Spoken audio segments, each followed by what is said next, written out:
And welcome back to the Word Encounter. Yesterday we wrapped up the book of Deuteronomy, and today we're going to start in the book of Joshua. We see that in the book of Joshua. First of all, we're not sure who the author was. It could have been Joshua, but probably not. I don't know. And the reason I say that is because at the end of the book, there's scripture written after Joshua has died, and so obviously he didn't write that. So we're not exactly sure who the author of Joshua is. From a historical perspective, the book of Joshua takes place after the death of Moses.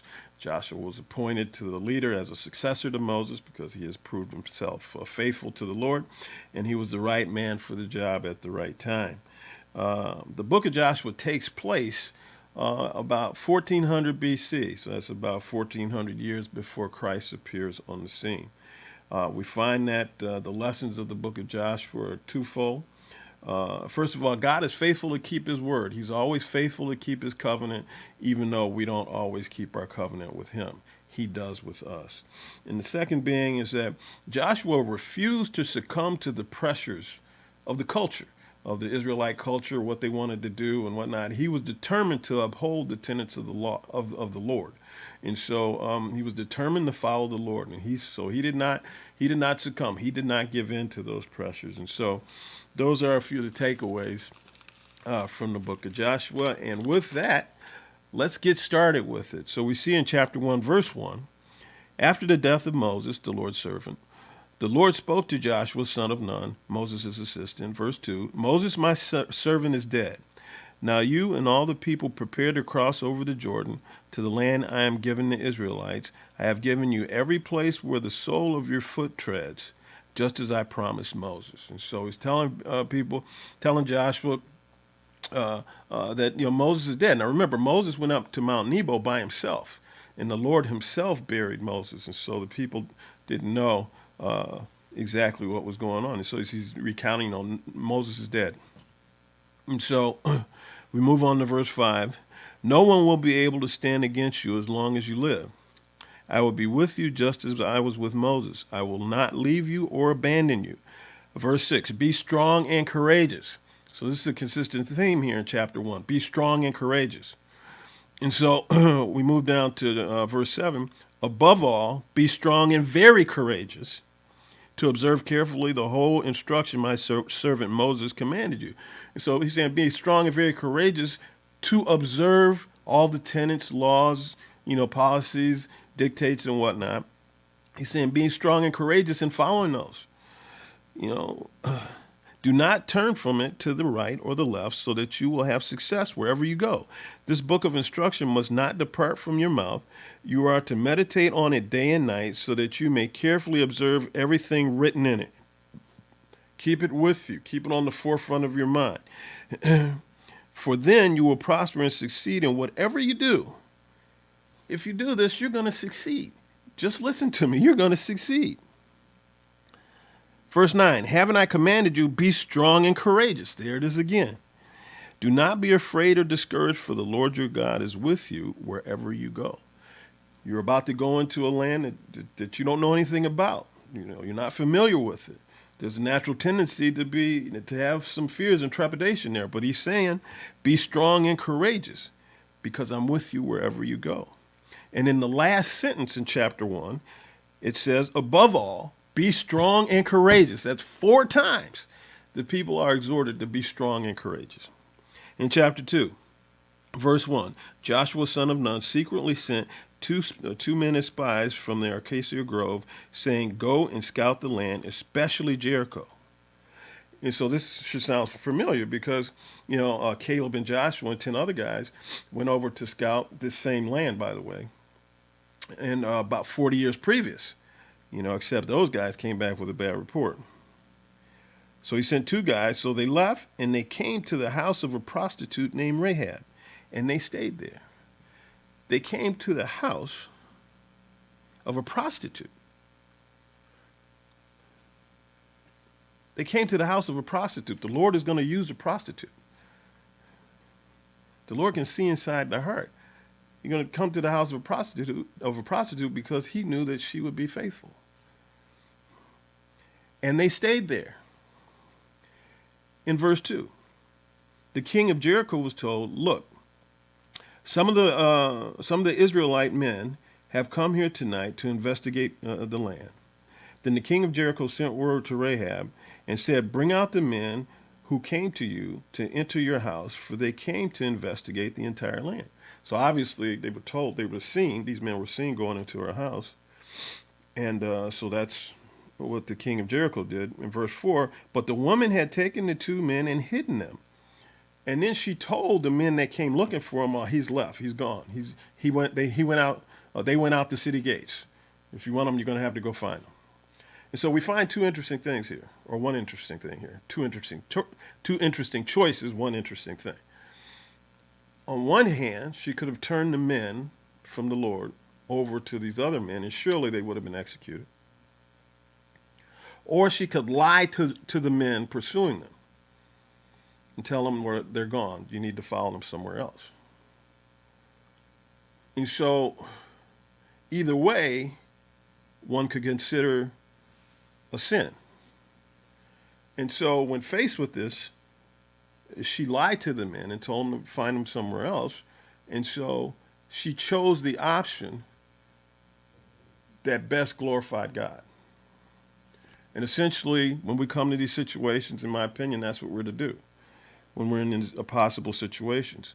In verse 6, it says, but she had taken them up, the men, up to the roof and hidden them among the stalks of flax that she had arranged on the roof. In verse 8, before the men fell asleep, she went up to the roof and said to them, I know that the Lord has given you this land, and that the terror of you has fallen on us, and everyone who lives in the land is panicked because of you. So everyone, we've heard about you, and we're afraid. For we have heard, this is verse 10, for we have heard how the Lord dried up the water of the Red Sea before you when you came out of Egypt.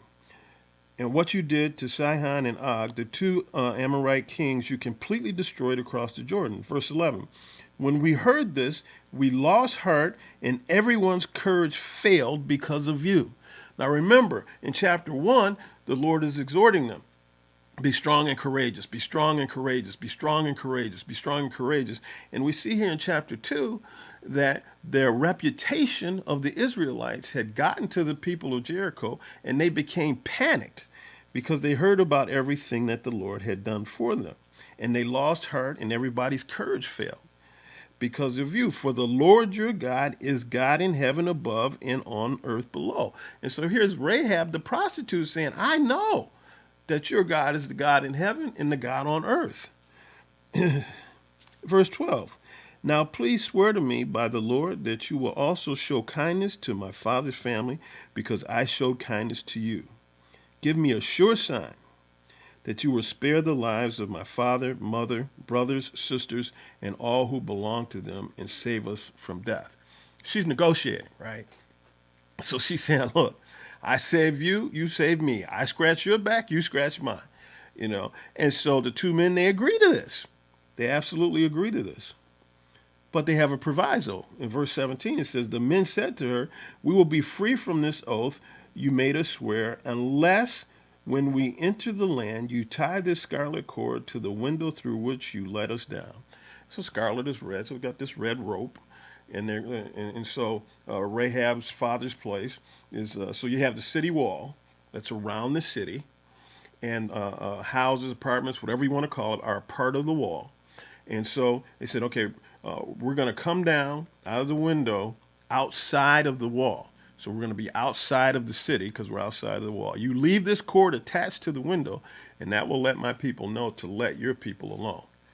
And so, but you got to leave it there, because if we don't leave it there, no promises. And so she agrees to that. And so we moved on to chapter 3.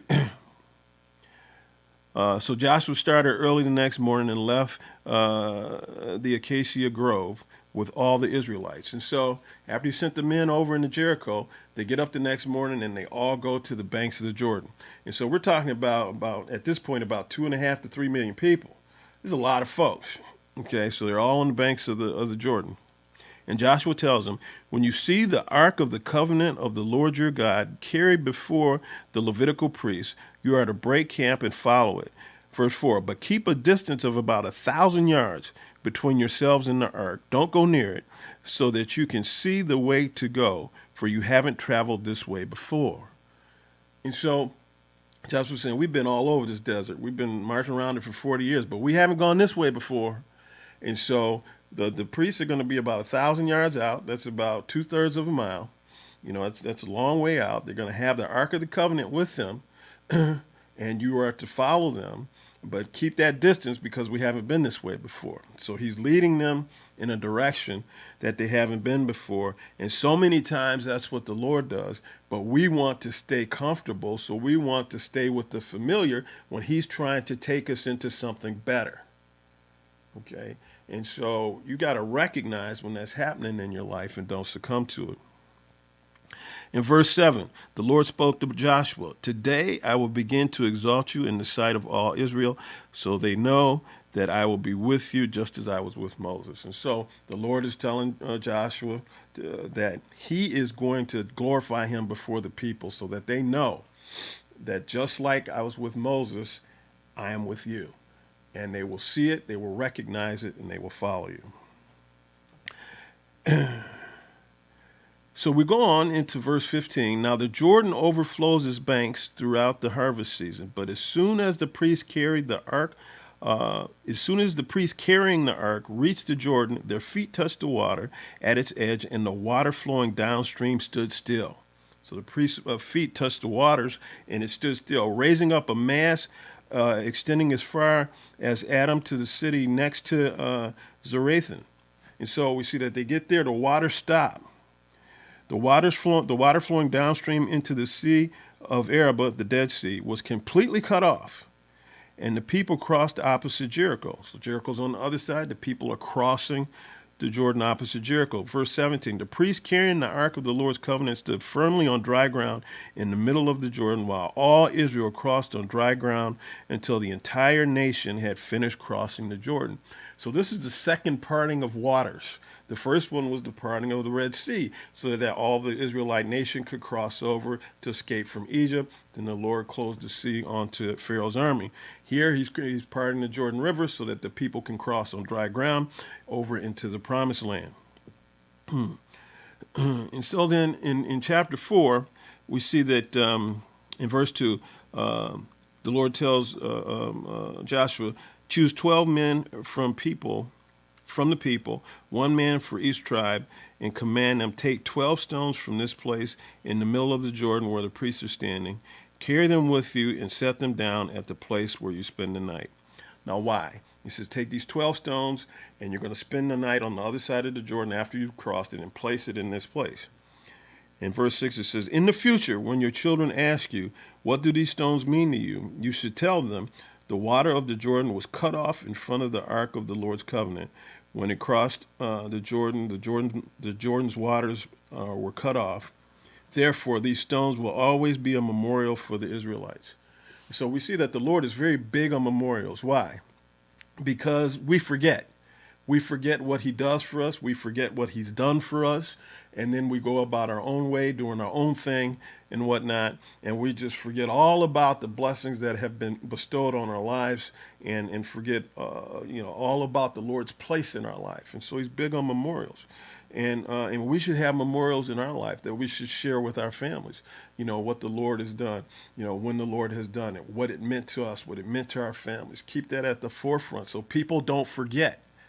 People should never forget the things that the Lord has done for them so that they don't take his presence for granted. That should never happen. We should never allow that to happen. And so, and down in verse 14, we see, on that day, the Lord, as he promised Joshua, the Lord exalted Joshua in the sight of all Israel, and they revered him throughout his life as they had revered Moses. And so the Lord did what he had told Joshua he was going to do. And so with that, we're going to pick up in chapter 5 tomorrow.